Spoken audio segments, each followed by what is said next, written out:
שלום, אני אלדד שמח מדוקטור פיקס, תקן זאת בעצמך. בסרטון הזה אני רוצה לדבר איתכם על תופעה מאוד מוכרת ולצערי מאוד מוזנחת, תופעה של מוזיקה רועשת באירועים. כשאני מדבר על אירועים, אני מדבר על אירועים מכל הסוגים. זה יכול להיות מופעי קיץ, זה יכול להיות אירועים בפארק, זה יכול להיות חתונות, זה יכול להיות מסיבה, מה שתרצו. המשותף לכל האירועים האלה זה שהמוזיקה היא רועשת, היא חזקה, היא צורמת את האוזניים, היא מחרישת אוזניים, והיא גורמת לנו, לאוזניים, נזקים בלתי הפיכים, שיקח לנו הרבה שנים להבין שהנזקים האלה נגרמו. חמור מכך, הרבה פעמים הנזקים האלה נגרמים לילדים קטנים שאין להם שום שליטה או הבנה בזה, שזו אחריות של המבוגרים של ההורים שלהם. למשל, במופעי קיץ למיניהם, סתם משהו שהעירייה שמה במה, לוקחת כמה נגנים, משלמת להם כמה גרושים, ושינגנו איזשהו משהו.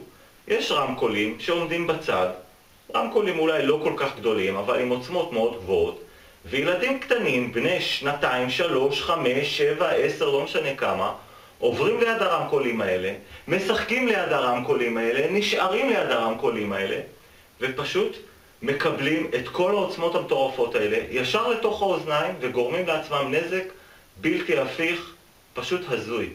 דמיינו לרגע בתוך הראש שלכם, בתוך המוח שלכם, בתוך האוזניים שלכם, מטוס סילון ממריא. עכשיו תחשבו שהדבר הזה הוא פשוט רציף בתוך האוזן שלכם, זה לא לשבריר שנייה, זה כל הזמן בתוך האוזן שלכם. זה משהו מטורף, הנזק שנגרם הוא עצום.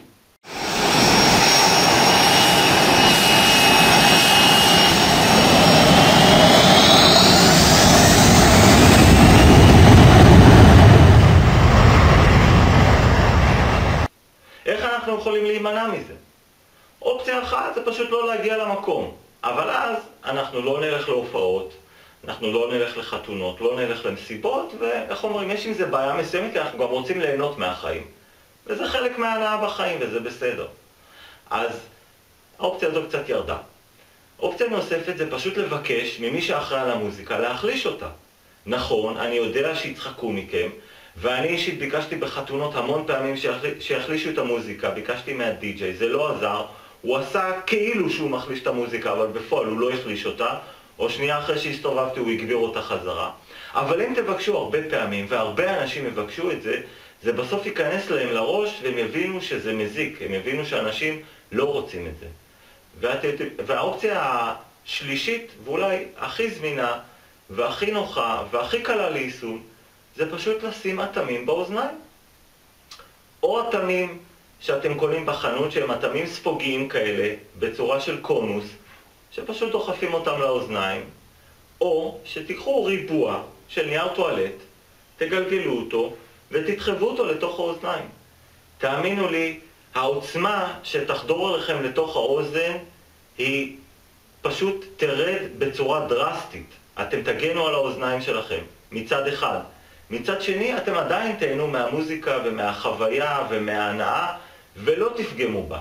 האמינו לי, לא תפגמו בה. אני משתמש באטמי אוזניים בהרבה פעילויות.